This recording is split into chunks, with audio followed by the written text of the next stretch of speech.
Ultra scoffed inwardly, annoyed at how much time Mars was taking just to learn a single skill. But he didn't understand that Mars, the black-haired man, had to work himself to the bone to learn any skill at all. Mars was sitting on the floor, panting, surrounded by hundreds of books and papers. As he tried to focus, he heard Gordon and Ultra whispering outside the door and wondered why they were there. This man was Skill Lender Mars, a member of the famous S-rank party known as the Divine Silver Sword. He grew even more surprised when two girls named Aaliyah and Tina came down the hall and asked what was going on. This made Mars even more bewildered as more people gathered in front of the room where he was. These people were members of the same party. Ultra was a swordsman who possessed countless skills, such as the slashing skill slash attack, the charm Hawk's Eyes, and focused on the Holy Sword's Godspeed sword technique. Aaliyah was a sorceress princess, wielding a knowledge skill that allowed her to use ancient magic with rapid incantations and self-regeneration to be able to use skills in battle. Gordon, a former royal palace gatekeeper, used the hardening skill Obsidian, allowing him to defend like a fortress with physical charms, and the instant footwork skill for high mobility. Tina was the healing saintess, using the recovery skill Wings of the Angel, which could even allow her to resurrect the dead. With such powerful and unique skills, these four created an amazing combination in the S-rank party, alongside Mars. However, Mars felt like a complete nobody because he only had one skill: Skill Lender. Although he used to have others, they were gone because he had lent all of his skills to his party members. For this reason, Mars needed knowledge and training to learn new skills, which is why he had a private study room for himself. However, for some reason, this room had gradually turned into a storage closet. Outside the room, the others began to gossip about Mars, saying that borrowing skills from him was just a waste of time, since Aaliyah still had plenty of skills even without borrowing them. They also said the talent gap between them and Mars was just too wide, and that it would be better if Mars were no longer in the group. They believed Mars was no longer useful or necessary for the party. The black-haired young man sat on his knees, covering his ears, his body trembling with rage as he heard their insulting whispers. Mars took a deep breath and felt that it was time for him to truly leave. 3 years ago, his fate had taken a turn when his party recklessly challenged a high-level dungeon boss without proper preparation. Miraculously, they won, but Ultra and the others believed they had done it with their own strength, refusing to listen to anything Mars said. After that moment, Mars realized the talent gap was real, and he knew there was a chance he would be asked to leave the party after their next labyrinth adventure. Finally, he stepped out of the room and announced that he was done and that he would lend them his skills. However, they all looked at Mars with annoyance because he had taken so long. The black-haired young man bowed his head dejectedly before he began to lend them the 12 skills he had learned. Activating his skill, a brilliant flash of light filled the hallway, and they were prompted to choose the skills. A list of information appeared, beginning to transfer into the other members of the group. When it was over, everyone just glanced at their newly acquired skills and quickly mentioned it was time for them to head into the dungeon. This left Mars utterly crushed. He walked away with a sad expression on his face, because not a single one of them had even said thank you. Mars walked into the dining hall, realizing he had forgotten to eat, while he was busy learning the skills. When he received his food, he saw it had been prepared by his party. But when he opened the bowl, he found only water and a piece of moldy bread from days ago. Ultra laughed loudly at the sight and lied to Mars, saying they were trying to cut costs. However, Mars knew the truth that the group was probably eating meat without him. The next day, the party began their journey to the S-rank dungeon, the Demonic Abyss. Ultra declared he would use the Holy Sword skill and ordered everyone to stay out of its range. He also told Mars to lie on the ground and not move. Aaliyah laughed loudly, saying she expected nothing from Mars other than for him to stay out of the way, and demanded that he not become a burden. The long-haired swordsman activated his skill, and the technique quickly swept through the small monsters ahead. Mars sighed as he witnessed the scene, knowing that the Holy Sword skill wasn't the only one Ultra was using to help him. Learning a skill is like operating a water wheel.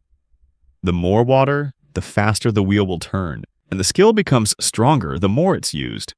However, unique skills like Mars's skill lending rarely appear between the ages of 8 and 12, and they have distinct properties and effects unlike any other skill. Mars's skill was one of these unique ones, and even when he learned a skill, only other people could activate it perfectly. With the buffs he learned, if Mars swung his sword, the power would be incredibly weak. But if he lent the skill to someone like Ultra, the effect would be 10 times stronger. Mars always thought he had to learn as many skills as possible just to be able to contribute, which led him to work tirelessly until he was invited to the Divine Silver Party because of his skill. Ultra walked up and stomped hard on Mars's head, blaming him for getting the luggage dirty, and yelled at the boy before storming off in a rage. They continued deeper into the dungeon, and Ultra wondered if this was really the S-rank dungeon they had heard about. Ilya agreed, saying that the traps didn't seem to affect them at all. Mars followed behind the group, staring at their backs with a furious gaze. He knew that the floor they were standing on was filled with a paralyzing poison, strong enough to affect even the most powerful individuals. However, thanks to the sacrifices of many, an anti-poison skill had been discovered, and Mars had learned it and lent it to the other members. None of them knew this, and it didn't matter anyway, since they wouldn't listen to Mars if he tried to explain. Arguing was just a waste of time. What was more important for Mars was to maintain a safe distance. While the others joked that he was scared, Mars knew that his protective effect on them would disappear if they got too far away. If Mars were to move just 3 more steps, the 2 people laughing in front of him would collapse from the poison gas, but that didn't bother him. Mars kept his emotions in check. The group suddenly came to a fork in the road, and Ultra yelled, demanding Mars use a skill to help them. Mars explained that there was a skill called Scout's Intuition, but Ultra just kept on yelling, demanding Mars explain every single skill to him, or else he would cut Mars's share of the money. However, Mars knew that Ultra wouldn't listen, but he just kept apologizing without fighting back. Mars thought to himself that he should just pray Ultra's mood was better by the time they returned to the surface. When the swordsman used the skill in question, a large source of energy was felt coming from one of the passages, drawing Ultra's attention. Ilya asked him what he was seeing, and Ultra explained that the door on the right was the correct path, but he also admitted that they were about to face a major enemy. The group finally came upon a large door bearing the symbol of a dragon. Mars stared at it with a mix of fear and excitement.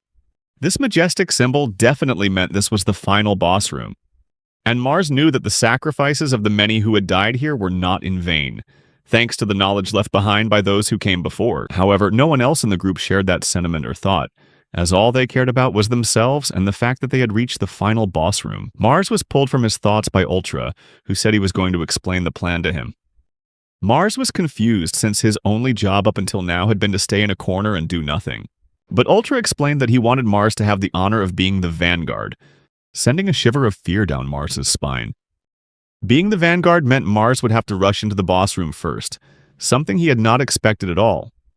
Mars felt completely alone, and being the vanguard was often a death sentence, especially since dungeons were always unpredictable and he knew how weak he was. He turned to look at the others in confusion, wondering why they would make him do this. Until that moment, Mars realized that Ultra was trying to avoid paying the severance, the payment a person receives when they leave the party.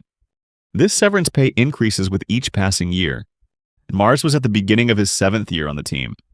Ultra knew the payout would be huge for Mars, because adventuring is a dangerous job. But Mars had reached his limit and couldn't take it anymore.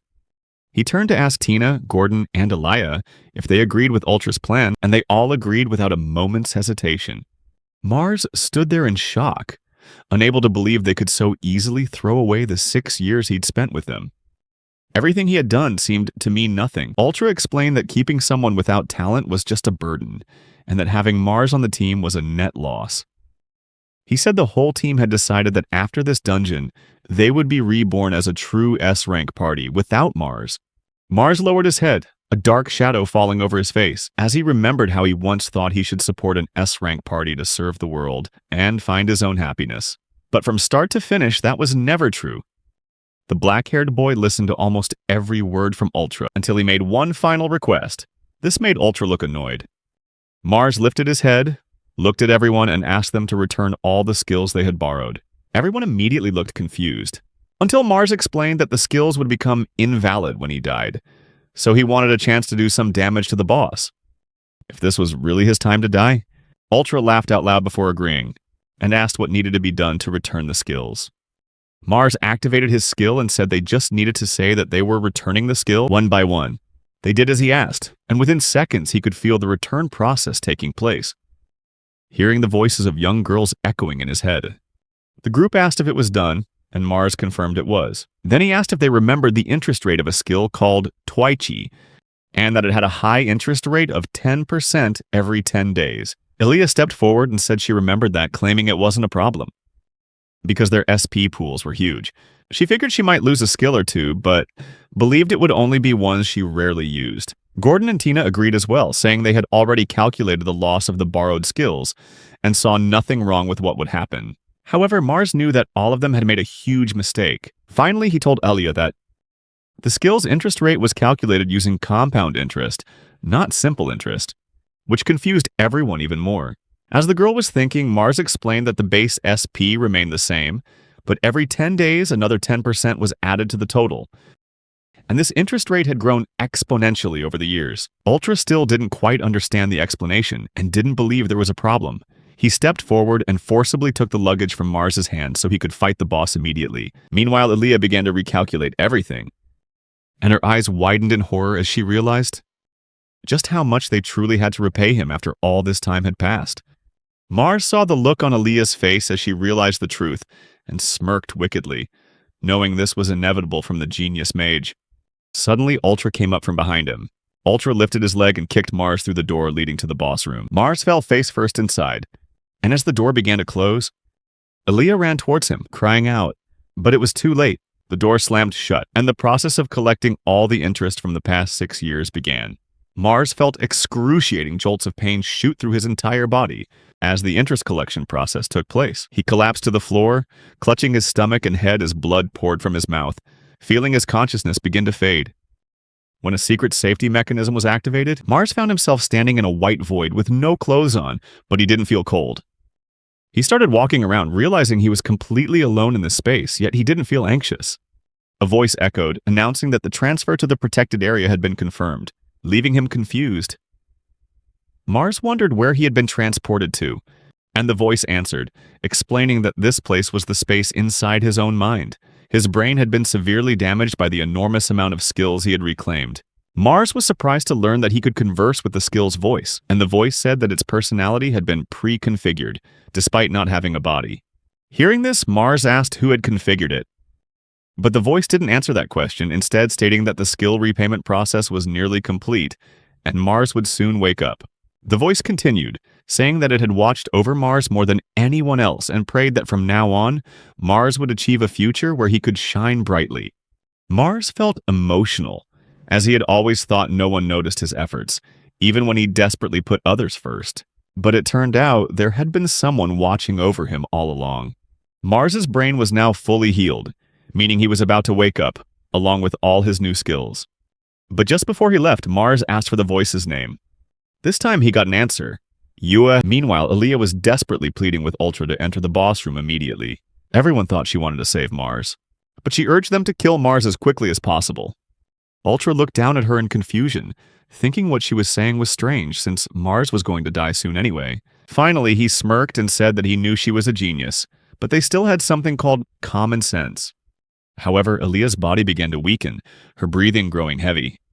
She collapsed to the floor, drenched in sweat and coughing violently, trying to get out the words that the poison had started to affect her. Everyone was surprised and stared, until they too began to feel the effects of the poison.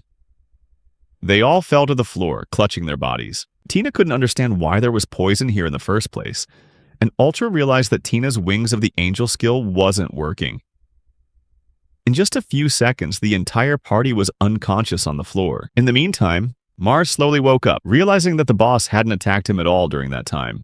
Although it felt like a long time had passed for Mars, it had actually only been a brief moment. You look around and realize the room is dark and silent. Mars decides to take a moment to review all the skills he has acquired.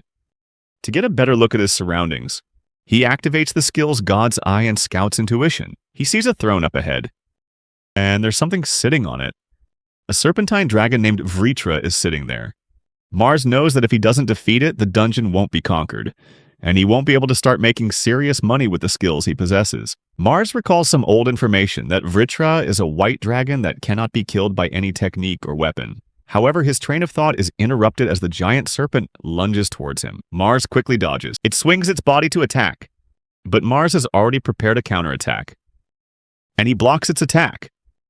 As quick as a flash, he grabs its body and hurls it into the wall. If it were an ordinary monster, it would have been dead long ago, but this is no ordinary monster. Yue's voice rings out again, asking if Mars wants to proceed to the next step. Mars agrees immediately and decides to use Elia's skill, Wisdom of the Ancient. Mars raises his hand, and a light envelops his body as he activates the skill, Songs of the God, and learns the skill Cositus, which is amplified by several other skills. As the energy gathers, Mars remembers someone from the past saying that skills are all about controlling this energy. With that in mind, Mars unleashes his attack and blows Vritra to pieces.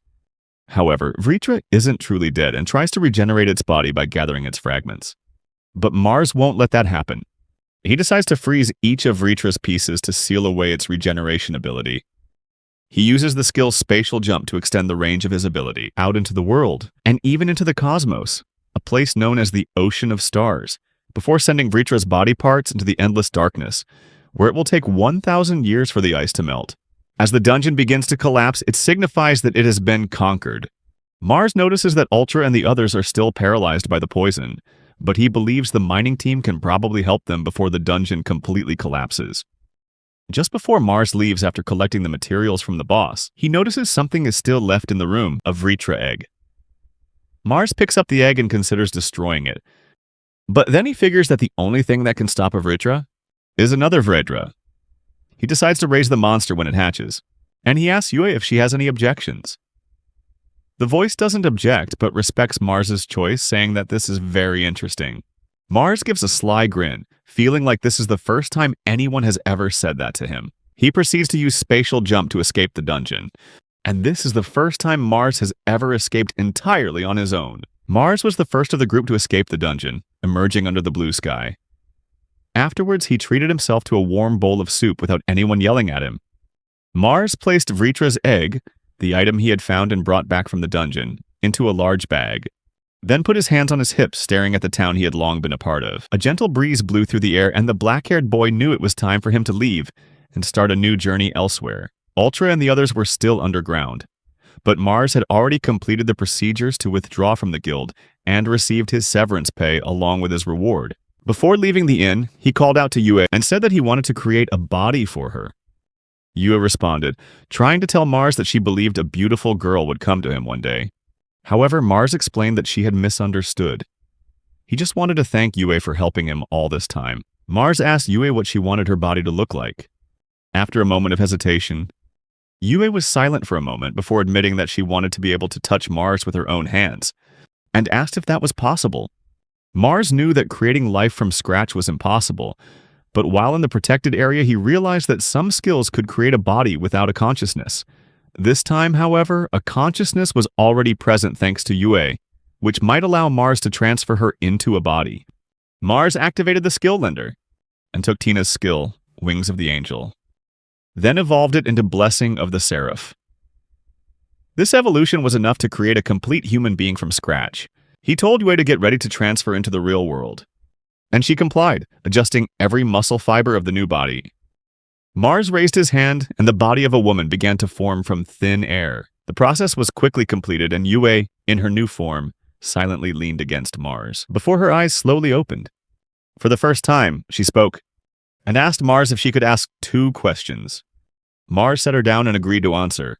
Yue explained that she had only called Mars person all this time, and asked what she should call him now that she had a body in the real world.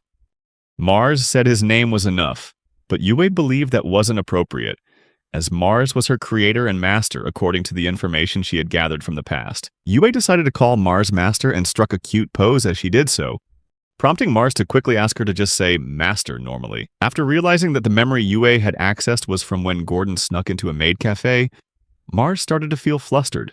Yue's second question was about her lack of clothes, which made Mars panic for forgetting such an important detail. This not only affected the body, but the armor also increased recovery ability thanks to the healing skill, Wings of the Angel, which had been enhanced by the range enchantment spell. But he couldn't create them from thin air. Mars quickly searched through his inventory and found a spare set of clothes for Yue to wear, though she said she didn't mind being as she was. Yue smiled happily, admitting that the clothes smelled just like her master, which made Mars chuckle lightly. But he also reminded her not to express herself like that in the human world. Since Yue still had little sense of reality, the two of them would need to learn slowly together. With that settled, the two began their new journey to find a place to raise Vritra. They needed to find a place far from the city, as Vritra was a giant serpent and Mars was tired of socializing. Before they left, Yue ran into a small problem, as she didn't know which foot to step forward with first. And Mars knew this journey would be a long one with this girl in tow. Besides that, Mars had collected 2 unique skills from the Sword of the Divine Silver Party, leaving only Ultra's Sword Saint and Gordon's Obsidian skills. But there was no need to rush. He would take back what was his. Meanwhile, Ultra and the others were drinking at a bar. Ultra, with his long hair, was bragging about how he had used his skill to slice the frozen giant serpent into pieces, until Mars betrayed the whole party, ruining their intended glorious victory. All of this was a blatant lie, but Ultra still tried to maintain his false facade. Model. When people asked about the final boss's body, everyone around them started wondering how Mars could have defeated 4 S-rankers, and they began discussing the possibilities. However, luckily for Ultra, they still believed his party was stronger than Mars, and that there must be some other explanation. Tina was impressed by how easily Ultra's lies were believed. However, what Ultra cared about right now was where Mars was. The 4 of them were found by the mining team a week ago, but Mars had left the city 3 days before they woke up, and had already reported the situation to the guild. Ultra grew even angrier hearing this from Tina, and started yelling at a waitress for more beer. Tina told him to stop being so rude, as it could damage her reputation and cause trouble with the church. In his rage, Ultra took his anger out on Alaya, who was quietly eating her bread. When Ultra yelled at her, demanding she say something, Alaya simply pretended to go along with him, and said that eating bread dipped in corn soup was amazing. Ultra was confused by Alia's unexpected response, though he also agreed that the food was delicious. However, Alia continued to eat happily, humming to herself and making a mess, which only confused Ultra more. Everyone said Alia was a genius who had once written a thesis on the multidimensional interpretation of indeterminate sound, and possessed a unique intellect that had stirred the academic world. But right now, there seemed to be no trace of that intelligence in the girl. As the situation started to feel off to Ultra, Mars and Yue were walking along the vast roads crossing the lands. Mars was explaining the world to Yue, like who Dukabik was and what he did. He asked Yue if she was used to walking, and Yue confirmed she was, though she was still getting used to walking on paths that weren't main roads. Mars explained that main roads were expected to be safe and comfortable, as they connected towns and were used by many people, including lords, and were also related to taxes. Yue curiously asked what taxes were, and Mars explained that it was money used to support things like dispatching soldiers to eliminate monsters. One of the towns built to generate this revenue was Kanui, the town they were approaching, with a population of about 100 people. Suddenly, Yue called out to him, and Yue went on to ask if their story was contradictory, as she looked behind them and saw the dead following them. There were zombies, poison cats, night hounds, and even fire slimes. During their night camp, they could have easily used the spatial jump skill, but Mars wanted to take the time for Yue to learn about everything. Mars had heard that people with skills often emitted a unique mana, and he was beginning to believe that his amount of SP was attracting the monsters. However, Yue heard his thoughts and reassured him it was fine, since they could just repel the monsters with their skills. Yuke was impressed and praised Mars for his creativity in activating spatial jump around their tent, which sent the monsters flying into the air only to fall back to the ground. However, Mars was still worried about the number of monsters, and said they should hurry on their way to their destination, the town of Kanui, a place where adventurers mostly rested during their travels. The atmosphere here was very different from the towns they had passed through. At a restaurant, Mars bought a baked sweet for Yue, but their exploration was interrupted by the sight of a girl falling to the ground and being yelled at by a man for being lazy. Mars was surprised when he noticed the girl's ears and tail, realizing she belonged to a special race, a werewolf. Yue asked if werewolves were rare, and Mars confirmed, explaining that they originally lived in the forests around this area until a war with humans drove them from their lands. The surrounding grasslands were once a forest, but after the war, it fell into human hands, was deforested, and abandoned. The one who took over and developed this ruined land was Dukabik. Werewolves were beings of superior strength in the forest, with sharp fangs and claws, bodies covered in fur, and blessed by the wolf god, making them a proud race. Yue asked if that girl was really part of the werewolf race Mars had heard about in stories, and Mars began to believe that the legends might be far from reality, Mars wondered why a descendant of the werewolves was being treated like a slave, thinking that losing the war might have made them even lower than humans. The man from before came in and called everyone for lunch. The werewolf girl got her portion, for having completed her morning quota, but the meal was just a bowl of thin soup and a piece of dirty bread. This was the same kind of food Mars used to receive when he was with the Sword of Divine Silver group, and it was clear the other workers had better quality meals than the girl. Yui understood what was going through Mars's mind and advised him that if he wanted to help someone right in front of him, he shouldn't be afraid to act. Those words were enough to motivate Mars to intervene, even if it meant staying in town for another 10 days. Mars asked to see the boss in his office, and after talking for a while, he approached the werewolf girl. He said he had heard her story and knew her pay was 3,000 yen each time she moved all the wheat sacks into the warehouse. But he also knew that the amount of work she had to do couldn't possibly be finished in a single day. The girl said that 300 yen was deducted each day for food, and Mars interrupted, pointing out that amount was only enough for the thin soup. These words made the girl glare at him and ask what he wanted from her. Mars was impressed by the girl's strong, determined gaze. Despite her terrible situation, her eyes still held a piece of the pride Mars had heard about in the legends of the werewolves. Initially, Mars had planned to just give her some money and leave, but he decided to do something different. He proposed that the girl give him 600 yen from her wages, and in return she would earn 10 times the amount she was currently making. Mars had heard that her skill was strengthening her legs, and he offered to extend the skill's duration for several weeks, allowing her to finish transporting all the wheat sacks by the next day. She sat in silence, thinking over the offer, while Mars continued to explain, drawing the cost on the ground and asking if she understood the numbers. This offended her, as she thought he was underestimating her. And Mars realized she had been properly raised, which made him wonder even more why she was in this situation. He began to wonder if someone was taking advantage of her. After Mars explained the exchange in detail, he left the decision to her. However, the girl replied that she could finish the job faster even without taking his money. Mars knew that not taking money from her wasn't how he wanted things to go, but he agreed anyway. He told Yue to prepare for the skill transfer process. He activated the skill lender skill and began the lending process, realizing at the same time that he needed a name to introduce himself.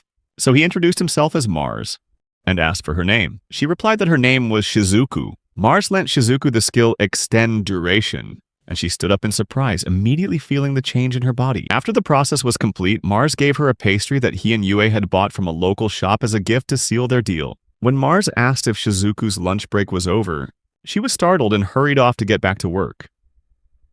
Yue witnessed this and asked Mars why he charged the girl instead of helping her for free. Mars explained that Shizuku still had her pride, and she wouldn't accept help if it was an act of pity. Later that day, Shizuku finished her work quickly and went to collect her pay. On her way out, she thanked Mars. Mars thought about her potential and reminded her to find a better job and earn a lot of money by the 10th day, when she had to repay the loan. Shizuku gave Mars the 600 yen as promised, but she didn't seem very happy and left with a forced smile. The next day, Mars and Yue were walking through the streets after doing some shopping. As they passed an alley, they saw a figure. It was Shizuku, desperately chewing on a plant near a puddle of water, which confused Mars as he didn't understand what she was doing. Meanwhile, Ultra and the others were in a tavern. But Ultra seemed more irritable than usual. He was thinking that he wouldn't be able to calm down if he couldn't get the reward for the conquest. Ultra wondered how Mars was still alive and how the dungeon was conquered after they had all been paralyzed and knocked unconscious. In the midst of his anger, Gordon walked in with good news. His forehead sweating after a long run. Gordon said that his legs felt heavy and he had become slower, and Ultra thought that maybe it was time to get rid of him. However, pushing those thoughts aside, Ultra asked why the guild had summoned them this time, and Gordon announced that Duca Beak had found out they had supposedly conquered the demon's abyss and was inviting them to prove their skills. Ultra calmed down and slammed his beer mug on the table, confident that their path to becoming true S rank was still wide open. For years, the Sword of Divine Silver Party had been at the top because of their achievements, and now it was time for them to reclaim their fame and prestige. Ultra slammed his hand on the table and declared to everyone that they would finally have a chance to build connections, and could even become nobles if they wanted. He was starting to feel that kicking Mars out of the party was the right decision, because Ultra didn't want to keep any incompetent people in the group. Ultra heard that the land they were heading to was the result of a war against a demi-human race, which made him speculate that the Lord of House Abik might be a combat-oriented person. Therefore, Ultra suggested they showcase his Sword Saint skill, and on top of that, they could also show off Tina's Wings of the Angel skill. However, Tina quickly said that Ultra's skill alone would be enough, but her worried tone made Gordon feel that something was off. Ultra sat there with a malicious smile, believing that the Sword of Divine Silver would never fail, as long as his Sword Saint skill remained. Ultra's Sword Saint skill focused on speed, but without the dynamic vision skill that Mars had lent him, what would happen? The party wouldn't realize that Ultra had lost his Hawkeye skill for another 10 days. Mars and Yue focused on Shizuku, the werewolf girl, who was sitting in the alley. When she spotted them, she panicked and quickly tried to run away, dropping the rotten roots she had been eating. Mars knew that this type of plant could be used as emergency food, but if eaten in excess, they were poisonous and would cause one's hands to rot. That's how these things got their name. Mars wondered why she had to eat this plant when she should have been paid just the day before. He quickly realized something, and told Yue to find Shizuku while he went to see the man who had hired her. Mars meets the bald man, who claims that he paid Shizuku fairly but only 600 yen, because he had to cut costs to keep his business running. After an argument, Mars realizes that the real reason he cut her pay was because she's a werewolf. This gives Mars a new perspective on how some humans exist in this world. Just like his former comrades, they are willing to take advantage of and exploit others for their own benefit. And if those people are no longer useful, they're willing to abandon them. But this bald man is different. He exploits the kindness of others for his own gain. The bald man tells Mars that his thinking is clever and demands payment for the information he provided about Shizuku. However, as Mars takes out the money, a shadow falls over his face, and he tells the bald man to hold out his hand. Mars drops the money into the man's hand, and then activates his skill, Spatial Rupture, instantly severing the man's hand and sending the money scattering everywhere. A scream echoes throughout the building as the bald man realizes his hand has been cut off and falls to the floor, crying out in pain. But Mars shows no mercy, picking up some of the money from the floor and placing it in the man's remaining hand, asking why he couldn't hold on to the money he loves so much. Mars stands tall as the bald man, drenched in sweat, looks at him in terror, asking what he's done. Mars stomps on the man's severed hand and asks if he knows what Shizuku ate that day. But the bald man doesn't understand what Mars is talking about and says he doesn't care. Mars knows that reasoning with this man is pointless, and the only way for someone like him to understand his actions is to make him taste the consequences of exploiting others like Shizuku. Even so, Mars believes that Shizuku has no intention of paying her debt or standing up to this man on her own. Although Shizuku still promised to pay Mars, this means Mars is willing to fight on her behalf. Mars lost his pride and honor long ago, but now he feels a responsibility to confront this man. The bald man says that Mars has no right to do what he's done, but Mars thinks otherwise since this man didn't pay Shizuku properly and used the excuse that she didn't deserve to be paid like a human because she's a werewolf. Mars moves closer, making the man scream in fear and back away. Mars explains that he has invested his skills in Shizuku, and now he's here to collect the profits from that skill. The bald man keeps screaming that the money is his, but is cut off when Mars picks up his severed hand and asks for confirmation whether the pay was really reduced from 3,000 yen to 600 yen. Mars tells the man that reducing the pay to 1/5 will be met with the severing of his left hand and both of his legs, and that he can heal them as many times as he wants. This causes the bald man to start panting in fear. Suddenly, the walls of the building collapse, and all the townspeople can see what's happening inside. The room was in total disarray with money scattered all over the floor, and the bald man's predicament was exposed for all to see. The bald man continued to pant in fear as Mars drew closer, saying they could continue their conversation. Mars reminded the man that he wasn't making empty threats, but he knew that controlling others through fear wasn't the method he wanted to use. However, he wanted this man to regret his actions. If regret was even an emotion this man was capable of feeling. Suddenly, there was a knock on the door. It was Yue who had brought Shizuku and was asking what Mars needed to do next. The room was half destroyed and everyone outside could see in, but from Mars's perspective, it still made sense to use the door. Mars decided to activate his skill, Blessing of the Seraph, and regenerated the bald man's arm, before allowing the two girls to enter. The door fell down easily as the entire room was already destroyed. Shizuku, the werewolf girl, was surprised by the wrecked state of the place. Mars asked how she was feeling, and Shizuku timidly replied that she was fine, before asking what had happened. Mars didn't answer Shizuku's question, and instead turned to Yue, who reported that the werewolf girl had only consumed a small amount of the poison. Mars felt relieved, and then turned back to face the bald man, asking about the money again. Fortunately, the man had a quick change of heart and bowed before Mars, admitting that he had paid Shizuku unfairly. Mars bent down and said that the man would have to provide Shizuku with medicine and food. Then Mars took a bag of money and pulled out a gold coin, handing it to Shizuku, which was worth up to 100,000 yen. The werewolf girl was taken aback by such a large sum of money, while the bald man was confused, not expecting Mars to take only such a small amount. Mars returned the bag of money to the man. Seeing the bewildered look on the bald man's face, Mars explained that if he took any more, he would be no different from this man. Realizing something, Mars then offered one of his own coins to the bald man, saying it was to cover the cost of repairing the office. However, just before handing over the coin, Mars activated his skill, Six-Armed Ashura, and threw the coin at high speed toward the bald man. The coin struck him hard on the forehead, causing him to cry out in pain. Mars turned his back, saying that all debts had been paid, while the bald man clutched his head, sitting up with tears welling in his eyes. The man glared after Mars with resentment. Mars was probably hoping the short man would come after him. As Mars, Yue, and Shizuku left with the money in hand, people started running over to the bald man to ask if he was okay. He shook his head to clear the pain, looking up with a furious expression, veins popping on his neck. He ordered everyone to call a foreman named Eldro immediately. Mars told the two girls that they should get cleaned up and buy some new clothes, as there was no reason for them to keep wearing what they had on. He activated his storage skill and put away the large bag he was carrying, then led the two to a bathhouse to get all of them cleaned up, and then to a clothing store to pick out more comfortable and presentable outfits. Finally, they arrived at an inn to rest for the night. Mars was surprised by how different Yue seemed as he watched her help Shizuku, the werewolf girl, into her new clothes. Shizuku said it was the first time she had ever worn clothes like these, and Mars couldn't believe he had once mistaken her for a boy. Mars called Shizuku over and asked if she really liked the clothes she was wearing. The small girl began to stammer and get flustered, wondering if his question meant they looked strange on her. Mars reassured her that wasn't the case and said she didn't need to hold back and should just choose clothes with more fabric. Yui explained that the choice of outfit wasn't to save money but was mainly because of the design. Mars joked that he was just teasing her.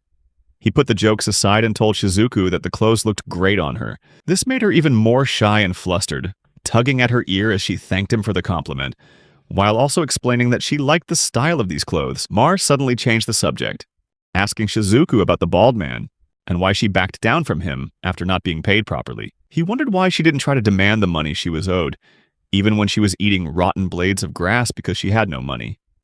Mars tried to advise her that he thought she could win if she fought, but Shizuku finally spoke up, explaining that the werewolf race cannot use their power for themselves, no matter how strong the opponent is, or how frustrated they feel. The small girl suddenly showed her determination, declaring that if she found someone worthy to risk her life for, only then could she use the power of the wolf. Mars gave a small smile and told Shizuku that she was truly strong, before slowly getting up, feeling excited to see the legend of the werewolves unfolding right before his eyes, whether Shizuku was covered in mud or eating poisonous grass. She would never lose her pride. Mars stood in front of her and calmly asked for confirmation about her using her power for someone. Shizuku replied that she could, but then she asked why he was wondering about that. Just then, Mars quickly explained that a group of armed men was heading to the inn. Thanks to his perception skill, he could see about 40 men wearing armor and carrying weapons. He wondered if this was the group of mercenaries that was in the city, but most importantly, the one leading the group was the man who had hired Shizuku, who was standing next to the foreman, likely with the intention of getting revenge on Mars for what he did to the bald man. This information caused a surge of rage to well up inside Shizuku. Mars called Shizuku's name. Mars asked if he could be that person for her, and she agreed immediately as she would not forget the kindness he had shown her. With this in mind, they prepared to face the threat ahead. Mars believed the right decision was to fight, since the werewolf girl could also join in. He asked her if the temporary enhancement skill he had lent her would be enough, and Shizuku was confident it would be. However, Yue felt that it would be too dangerous for her if her skill was only a leg enhancement. Mars wasn't worried at all and reassured Yue as he already knew the situation. He turned to Shizuku and asked her to confirm that her skill wasn't a leg enhancement. She was silent for a moment in surprise and asked how he knew beforehand. Mars explained that the information he heard from her didn't seem too complex, which meant that she might be hiding the true power of her secret skill, and had deceived everyone by saying she was just a child or a demi-human. Shizuku apologized for lying and explained that in reality she couldn't use the skill for long, and she hated being taken advantage of by others if they knew about her skill. Mars asked her to show him the skill, and she hesitated for a moment before nodding, and immediately powered up, a brilliant light surrounding her body as Shizuku called upon the spirits of her ancestors to bless her with their power. Both Mars and Yue watched in amazement as they witnessed Shizuku activate her skill, Armor of the Fanged Wolf. As the skill activated at full power, energy claws formed around her hands. It was then that Mars realized that the legends of the werewolf's unparalleled power in the forest were true. With fangs and claws and a body covered in fur, blessed by the wolf god. Without another word, the werewolf girl declared that she would go, then stormed out of the room with a determined expression, ready to fight every single person outside with her true power. The group of mercenaries continued moving down the street until a flash of light erupted, sending a number of them flying into the air. As the bald man and the other four looked on in confusion, the bald man finally realized who had caused the chaos. It was Shizuku, who knew they had come for Mars. She asked them if they wanted money, a woman, or Mars's life. Two of the men laughed loudly and told her to cut it out, as the four of them explained that they wanted everything from Mars.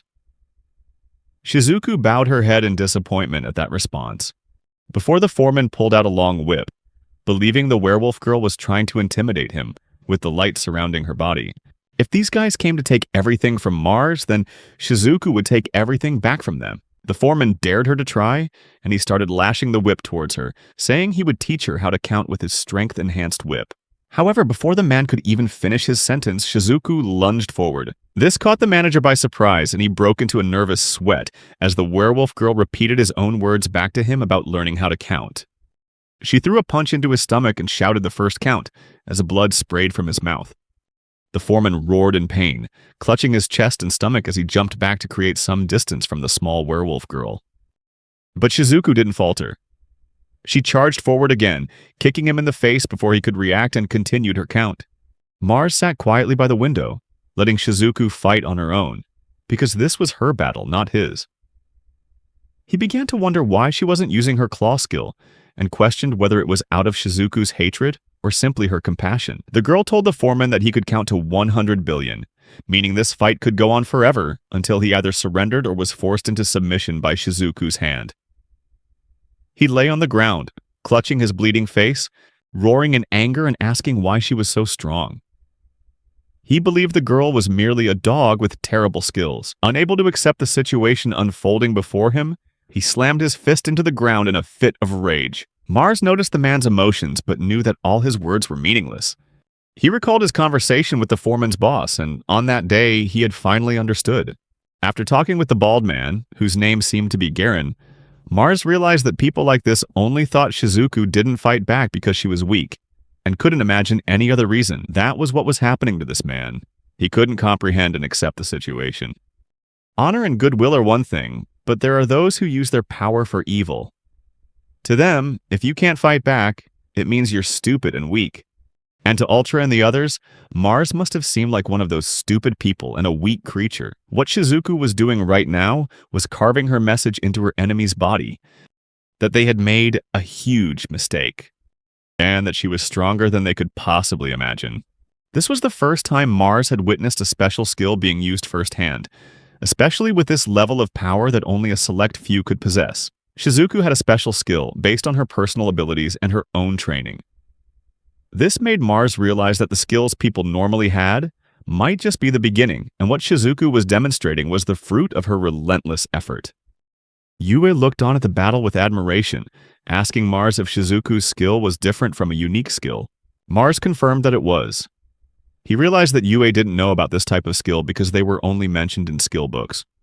He explained that Shizuku's skill was a special skill, a skill that anyone could achieve through training, regardless of race or class.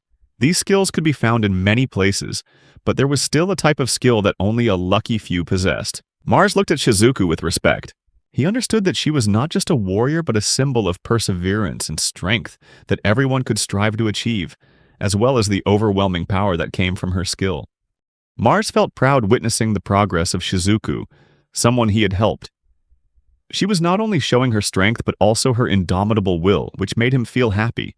As the battle unfolded, Mars could feel Shizuku's power surging, and he knew that no one could stop her when she fought with all her might on this land. Shizuku poured all her energy into her attacks, striking fear into the enemies who tried to approach. Mars also felt a rush of excitement, and decided that he wouldn't just stand by on the sidelines. He felt that this was the time to show his own strength and support Shizuku in battle. Although Shizuku had demonstrated incredible strength, Mars knew that there might be greater challenges waiting ahead, and he couldn't let her face them alone. With resolve, Mars stepped into the battle beside Shizuku, ready to fight to protect his new friend and prove that the power of friendship could overcome any challenge. Mars felt worried. As he witnessed Shizuku's anger erupt, the scream, "Give it back to me," echoed in her head, like a cry from the depths of her soul. He knew that this anger didn't just come from being mistreated, but also from a deep pain she had been forced to endure. As Shizuku went berserk and threw herself into the fight, her power increased significantly, reaching level 4064. The enemy she faced couldn't stand against her fury, and in just a few seconds they were easily defeated. The sight of bodies flying through the air and blood pouring from their armor left Mars stunned. Still enraged, Shizuku screamed, "Give it back to me!" Garen, the bald man who had unfairly paid Shizuku, was now trying to flee while the other mercenaries became decoys for Shizuku's frenzy. Mars realized it was time for him to intervene and help. He told Yue they should go immediately, as Mars had an idea of where Garen had fled. He activated his spatial jump skill and quickly teleported back to the destroyed building they had left earlier, arriving before Garen could. Garen, looking exhausted from running, was shocked to see Mars and Yue there. Mars mocked him, saying he was slow and needed to exercise more. But Garen was only focused on worrying about how the two of them had appeared there. Mars understood that Garen was looking for something in the space beneath the ground. He was bewildered, not understanding how Mars could have known that. But Mars reminded Garen about how he had buried his own severed arm underground before Shizuku and the others arrived. The reminder left Garen confused and panicked. Mars knew he wouldn't escape easily and was determined not to let Garen get away with his cruel actions. He was ready to face his enemy and do whatever it took to protect Shizuku and other vulnerable people. If a person makes a mistake entering coordinates when using the spatial jump skill, there's a chance they could get stuck inside a wall. Therefore, using a perception skill to scan the destination is crucial. At the time Mars buried his arm, he realized there was a strange amount of space underground, which meant there was likely a hiding spot for Garen. Garen, drooling with anger, asked if Mars was trying to stop him from escaping. Shizuku calls Mars a demon, and Yue asked Mars if Garen was joking. Mars replied that it was better if she thought so. He turned back to look at Garen and tried to explain to the short man that he would die whether he ran or fought, because it would be like a house of straw to Shizuku. Just one blow and it would all be over. The mercenaries were fighting because they were paid. But Garen was different. He was just a civilian. If Shizuku did something terrible to that short man, it would be considered a crime. These words made Garen think Mars intended to protect him, but that wasn't the case at all. Mars was determined that a cruel man like Garen deserved no protection, and he was prepared to do whatever it took to ensure justice for people like Shizuku. Yue asked if Garen's current words were a joke, and Mars agreed, leaving the short man confused about the situation. Mars then ordered Garen not to move a single step, because Shizuku was on her way. Mars asked Garen if he'd forgotten about his skill, that he could regenerate a severed arm. This meant Mars didn't care what happened to Garen, since he was certain he could just restore him later. Shizuku arrived just a few seconds later with a blank expression and a mana level of 81,937. As soon as the wolf girl appeared, Garen tried to beg Mars for help, but he didn't move an inch, just watching with a bored expression as Shizuku unleashed her anger on him. Screams of pain and fear echoed through the building, and finally the battle was over. 3 days later, Mars and the others were walking through town trying to keep a low profile, because it seemed every citizen was paying attention to them, but not for negative reasons. An elderly man approached and asked if the three of them needed to go anywhere, but Mars declined, saying the place they wanted to go was just around the corner. Mars felt exhausted from so many people talking to him, and wondered how many times it had happened that day. Yue was there to the rescue, and she answered that it had been 8 couples and 14 individuals. Right after Shizuku defeated Garen's group, people discovered nearly 40 mercenaries brutally beaten in the streets, causing a huge shock in Kinui.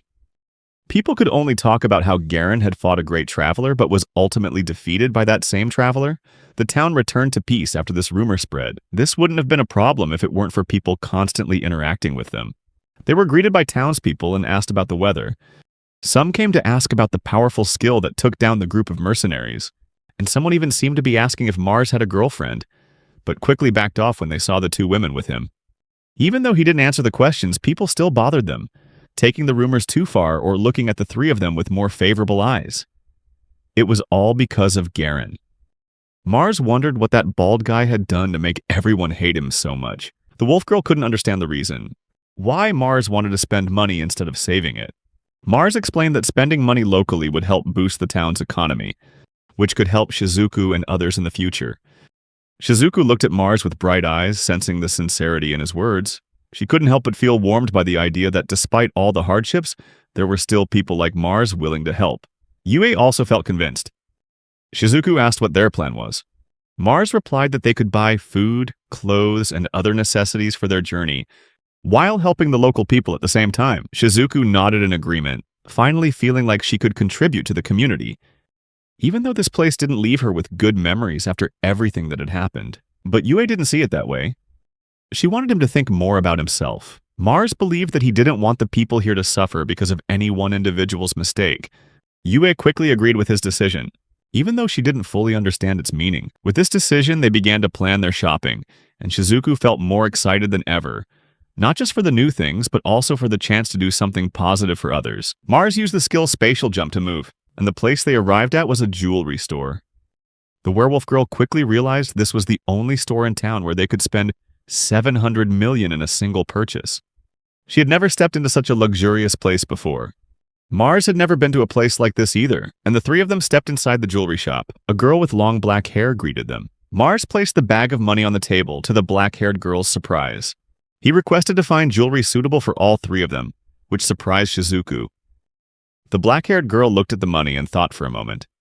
She turned away and promised to find items suitable for the 747,631,000 yen he had. Mars stared blankly at the girl's back as she disappeared behind a curtain. When the long-haired woman returned, on her hands was a tray with sparkling jewelry. These were 3 jade necklaces that originated from the queen of the werewolf tribe. This detail caught Shizuku's attention. Meanwhile, Yue was drawn to the fact that they were the queen's gems. The queen's gems possessed a stronger mana than any other type of gemstone. The long-haired girl had also heard about their identities and knew Shizuku was from the werewolf tribe, so she thought this would be a suitable item for them. Mars offered one to Shizuku, but she refused because the gift was too expensive. But in the end, she relented and put it on. Shizuku suddenly asked him a question. Mars looked at Shizuku with surprise as she led him out of the jewelry store. The wolf girl with a shy expression was flustered, not knowing how to express her intentions. Mars? Shizuku began, her voice soft. I want to thank you for everything you've done for me. Mars smiled, happy to hear her sincere thanks. There's no need for that, Shizuku. I just did what I felt was right. You deserve better. But Shizuku still couldn't shake the feeling of wanting to repay him. I know, but it really meant a lot to me. I want to be able to do something for you. Mars sensed the sincerity in her words, and it made him think. If you want to do something, then have confidence in your abilities and keep moving forward. That's the best way to thank me. Shizuku nodded, but her eyes still shone with determination. I want to help you in any way I can. I don't want to just be someone who receives help.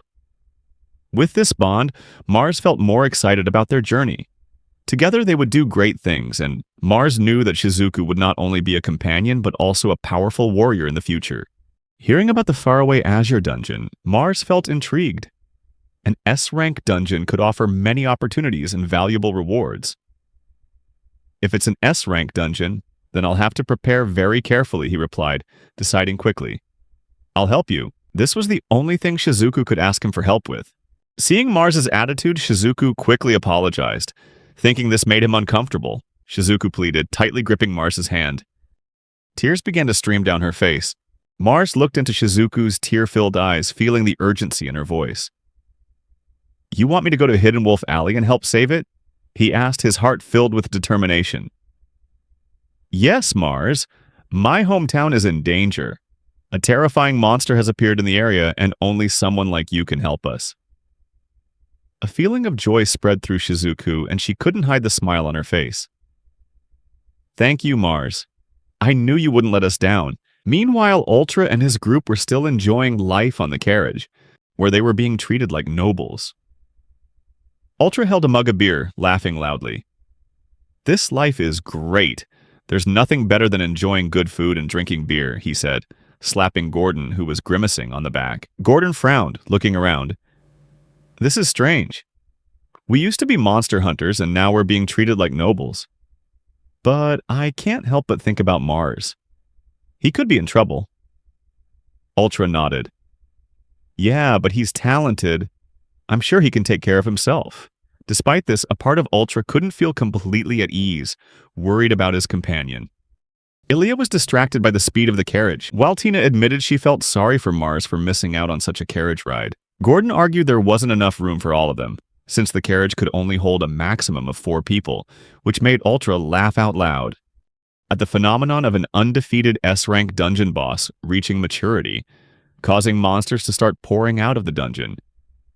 This could be prevented by conquering the dungeon before they could escape. Guilds were formed to prevent such situations, and during a traditional event called a debut show, adventurers would try to capture the attention of the nobility to earn rewards for their party or guild. In some cases, an adventurer who succeeded in this event was granted a title by the nobility. That was exactly what Ultra and his group were aiming for. The venue for the debut show was only a day's walk away, but Duke Beak had sent a carriage to pick them up, which clearly showed the Dukes high expectations for their group's outstanding abilities. Tina said it wouldn't matter if they took a little extra time on their journey. Ultra agreed and poured another drink into his glass. The carriage driver called out to the members of the Sword of Divine Silver, announcing that they would soon be leaving the city, and warning that the ride would get a little bumpier. Still, the driver tried to reassure them that the carriage, even on rough roads, wouldn't spill anyone's tea. While that might have been true, the driver hadn't expected to run into wild boars on the way out of the city. While Ultra was confidently trying to sip his drink, he was quickly humbled when he spilled it all over himself, right after declaring there was no need to worry. He cried out in frustration as the drink stained his clothes while Gordon put a hand over his face, possibly to hide his laughter or for some other reason. Ultra stuck his head out the window to yell at the driver for making a long-haired swordsman spill his drink on his new armor, to which the driver quickly apologized. But as soon as Ultra realized there were wild boars on the road, he was confused as to why they were on this main road. Ultra pulled himself back inside the carriage and tried to order Gordon to do something about the situation, but Gordon just kept a hand over his mouth, claiming he was a bit motion sick after the carriage had jolted so violently a moment ago. He turned to call for Aaliyah, who was sound asleep despite all the noise, and meanwhile Tina, the party's healer, was seemingly unable to fight. So Ultra decided to handle the problem himself and fight the boars as a warm-up before his trip to see Duke Beak. A pair of poisoned boars would normally be tough for an A rank to handle, but with only 2 of them, Ultra believed he could manage. He activated his Sword Saint skill, and one of the boars was instantly defeated. But Ultra quickly realized that he was moving faster than usual and was about to crash into a nearby tree. Ultra groaned in pain, clutching his body as he held his sword, wondering what had just happened. He was sure he had the Hawk's Eye skill and should have still been able to see his enemy while using Sword Saint. But now he couldn't see a thing. Ultra decided to blame his problem on drinking too much, and he took a deep breath, aiming his sword at the remaining wild boar, believing the crash had sobered him up and that he would now cut down the next one cleanly. He activated the Sword Saint skill once more. The wild boar was defeated as expected, but it wasn't as clean a kill as Ultra had wanted, and his sword got stuck in the ground, sending him flying several meters away, before he clutched his body in pain once again. The long-haired swordsman was even more confused, until he had a flashback of what Mars had told him about having to return everything they had borrowed. This realization made Ultra start hyperventilating and foaming at the mouth. With only 1 day left, Ultra would have to demonstrate his Sword Saint skill at the debut show. And in what seemed like the blink of an eye, the day of the debut show arrived. People gathered in the seats of a large arena, while Duke Beck stood proudly on the highest balcony. Another man stood beside the Duke, announcing that the Sword of Divine Silver party would now perform their debut. The four of them stood side by side, waiting for the man to continue. Gordon stood firm. Aaliyah looked confused and tired, while both Ultra and Tina were sweating with anxiety. Tina was the most expressive, knowing that something would likely go wrong during the performance. The announcer said that the party would be using the skills they used to clear the demon territory and asked them to demonstrate them for everyone in the audience. Ultra knew this was a once-in-a-lifetime opportunity, and he absolutely could not fail. Not in front of a nobleman. The long-haired swordsman was determined to successfully showcase his combat skills, make Duca Beck acknowledge his strength, and become a nobleman himself. The announcer spoke again, revealing that the nobles had dispatched an A-rank team to prepare the monsters Ultra had requested as his opponents. Meanwhile, that very same A-rank team was monitoring the performance and protecting the audience, just in case something happened. Ultra began to sweat and worry again, knowing that things wouldn't go smoothly. However, he tried to reassure himself that everything would be fine, as long as he could strike the enemy instantly, even without seeing them. The monsters that Ultra had requested the organizers to prepare were a species with hard shells that would continue to fight even after losing their heads. The frenzied warriors of the underground ant army. Even though the gate hadn't opened, Ultra knew there were about 50 monsters ready for battle. Gordon called out to Ultra, asking if he should say something to the nobles in the audience before they began. The long-haired swordsman took a deep breath before loudly declaring that they would crush the monsters with their swords and deliver a rain of blood that everyone could look forward to.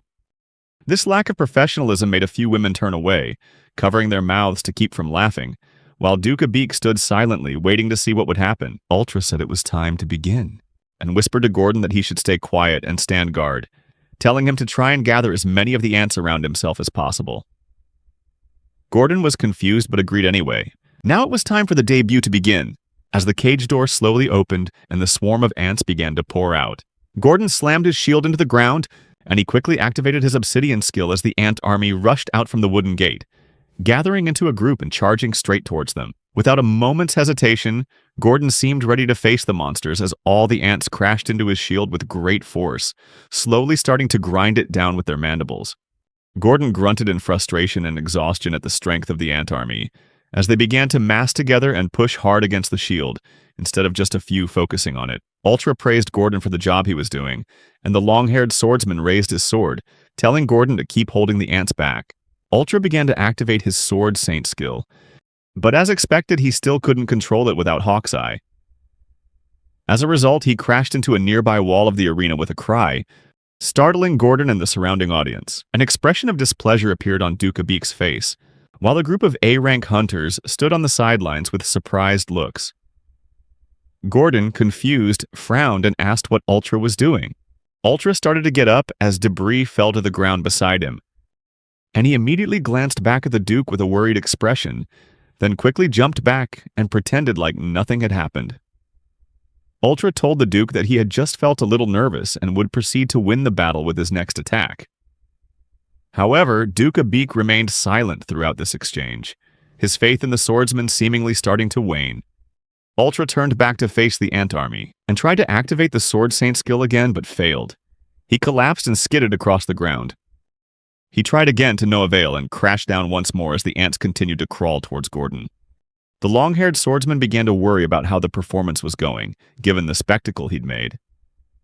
Still, he tried to remain calm, though it was getting harder with each passing second. He tried to play it off as a joke, saying he was just kidding around, laughing nervously as debris fell onto his bruised and anxious face. Tina watched with a horrified expression, weakly calling out to Ultra, while Aaliyah remained silent, staring into the distance. The A-rank hunters wondered if Ultra really couldn't see the enemy. Another hunter said that was impossible because of Ultra's Hawk's Eye skill. However, more and more hunters began to murmur amongst themselves, recalling that the Hawk's Eye skill was one borrowed from Mars, and they wondered if it had been returned yet. It was said that the other members of the team had also borrowed skills from Mars. All the hunters wondered just how many skills Mars had actually lent to each member of the Sword of Divine Silver team. Ultra slowly got to his feet, while Gordon watched him worriedly. He realized that Ultra had lost his Hawk's Eye skill just by looking at his condition. That was why Ultra's eyes couldn't keep up with the speed of Sword Saint, and why he couldn't see where he was going before hitting the wall. At that moment, the A-rank hunters knew that, although it was hard to believe, the truth was that the Sword of Divine Silver team had been held up by its members borrowing a large number of skills from Mars. Gordon called for Tina to do something and heal Ultra with her Wings of the Angel skill, causing her to cry out in surprise and agree to do so. However, as she hesitantly raised her arm and tried to activate her skill, nothing happened. There was only silence. Gordon began to sweat as he saw everything falling apart before his very eyes. Tina tried to activate her skill again, and then again, but in the end, nothing worked. She started panting as she confirmed that the power of the angels had truly vanished. Tina collapsed to the ground and started crying, while Gordon tried to encourage her to pull herself together, while Ultra kept trying to use his skill, but still failed. Aaliyah knelt beside Ultra, trying to beg her to use ancient magic to strengthen him. However, she replied that it was impossible, and thought the next best thing would be to get her saliva on her finger, and then dab it on Ultra's face, claiming that his wounds would heal faster with her saliva. Suddenly, Ultra remembered the presence of Duke Abik, and he turned around, gasping, only to realize that the Duke, along with the other nobles, had left, leaving only a closed door behind. A horrified expression appeared on Ultra's face as he screamed in terror at the tightly shut door, while Gordon was being overwhelmed by the swarm of ants screaming for help.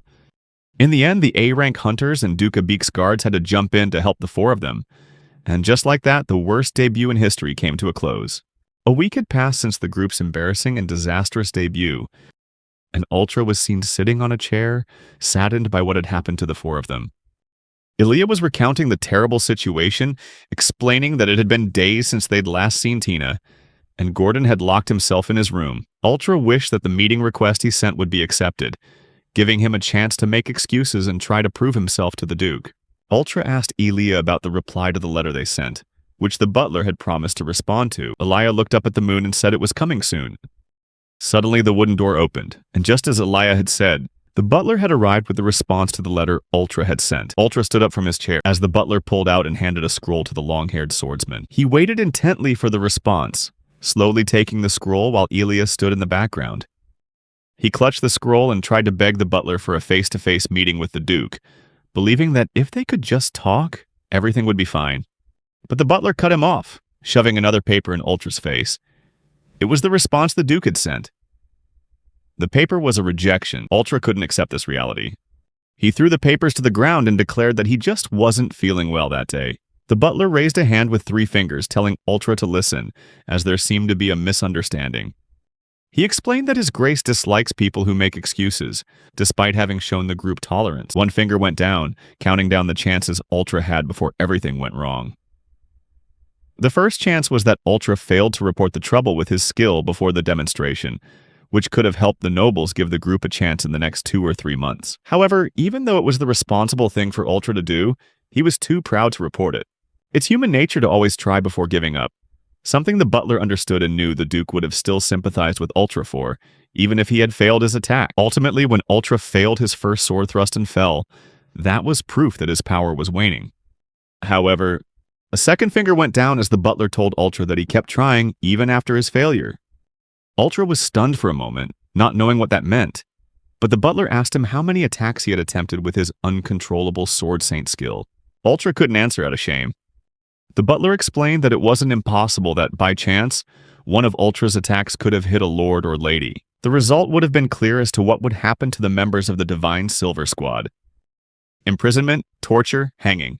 Ultra collapsed to the ground, overwhelmed. While the butler was excusing himself, he told the swordsman that he was still young and needed to keep an open mind and cherish his life. Ultra still tried to beg the butler one more time for a chance to talk. But the only reply from the man in the suit was that, if a natural disaster or a citizen revolt occurred, that would be Ultra's only chance to try and get his lord's attention, as the Duke was the one who managed this land. The butler believed there would be another chance for them to meet, though the probability was very low. After that unfortunate day, the butler quickly departed, leaving the 2 of them, Ultra and Aaliyah, behind. And Aaliyah brought a hand to her chin, thinking about how she hadn't been completely rejected. Ultra began to slam his fists on the ground, leaving dents in the wooden floor, as he screamed in a rage, clutching his hair and yelling about how everything was ruined, all because of Mars. Aaliyah could no longer use magic. Tina had lost her healing powers and disappeared. And Gordon, although he still had his obsidian skill, had locked himself in his room after being traumatized by the ant swarm attack. Ultra's path to becoming a nobleman, along with his future, was gone. However, the long-haired swordsman only thought about that for a moment. He crushed a piece of wood in his hand and shouted with joy. He believed there was still one last chance to prove the strength of the Divine Silver Party, and that was the replacement member for when Ultra kicked Mars out, the genius alchemist, Angelina. She hadn't arrived yet, but Elia mentioned she'd received a report that Angelina was already in the city that day, making Ultra even more excited about this new opportunity. Ultra believed his future wasn't over, and that they would find a breakthrough sooner or later, thinking that was what the butler had hinted at when he spoke of keeping an open mind. Somewhere else in the city, a girl sat on a chair talking to a small creature made of rock in her hand. This was Angelina. The alchemist Ultra was so eager to meet. She told the small creature that she would go to the guild the next day, even though she was late. She eagerly wondered what kind of person this skill lender would be. The next day, Mars and Shizuku stood facing each other as the return process began. The time boost skill was about to be returned to the black-haired boy. Energy shone around the girl, before flowing back into Mars. Shizuku hung her head with a disappointed sigh, thinking this meant saying goodbye to the perfect power of the Armor of the Fanged Wolf skill. Mars reassured the little girl that it wasn't like she had lost the skill completely. She could have it lent to her again later if needed. But the little wolf girl felt terrible knowing she could usually only use the skill for about 10 seconds. Suddenly, Yue congratulated Shizuku because she could still use the time boost skill without it being lent to her. The girl was confused, until Mars explained that it had become her own true skill. This confused her even more, but Mars said he would explain why she had learned the time boost skill after they finished their next job. As they were leaving the room through the door, a large elderly man was suddenly standing right outside. It was the mayor. He leaned on his cane and asked Mars and the other two for a favor while they were still living in town. Yue and Shizuku were confused as Mars invited the mayor into the room to explain the job more clearly.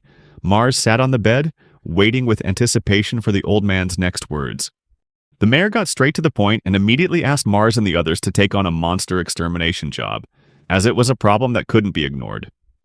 For the past few months, the monsters near Kinui had become increasingly active. Mars already knew this, as they had to fight about 80 of them on their way to town. He had tried to protect the town by hiring about 40 mercenaries, but they all fell ill before they could do their job. This made Mars and Shizuku exchange a shocked glance as they realized they were the ones who had defeated the mercenaries that one night. The mayor noticed the wolf girl's bewilderment and raised a hand to reassure her, telling Shizuku that while it was true Garen and the mercenaries were to blame for that incident, it was still true that the town needed to do something about the monsters. He needed someone who could replace those 40 mercenaries, and there was no one else but Mars and the others. Yue asked Mars what the plan was, and he hummed thoughtfully. He knew this was an unexpected job that had nothing to do with saving the hidden wolf village. Shizuku said the monster activity might be due to the dungeon, and that alone was enough for Mars to realize they couldn't let the situation get any worse and would handle it, at least until a replacement arrived. Mars stood up, telling the others they would be leaving immediately. They stepped out of the building and into the forest, where Mars activated his scout's insight and God's Eye abilities. He detected about 100 monsters roaming around, but this wasn't a problem for the dark-haired boy, as he quickly slashed through all of them in just a few seconds with his spatial magic. As they continued walking, Mars saw this as a good opportunity to continue their conversation. He explained that normally, people would need to study or practice hard to accumulate 1,000 skill points before learning a skill. But he did that for other people, before lending them the skill. If a person uses that skill more, it gets stronger and can even evolve. Mars said that, more accurately, he lends skill points, or SP, to people before lending them the skill for a period of 10 days or more. Although he could only lend one skill to one person at a time, there were times he could lend a range-boosting skill to one person that would affect the entire group. Shizuku was impressed and said he could lend out 1 million SP to create an army. But Mars explained the interest process, saying that paying back such a large amount of SP within 10 days would be impossible, and it would be dangerous not knowing what might happen. There were still many unexplained parts to this skill that Mars didn't want to approach recklessly, so he wouldn't lend her anything she couldn't handle. The wolf girl thought for a moment and did the math, realizing that using the skill had increased her SP enough that she would still have over 1,000 left after paying Mars back, which made her very excited.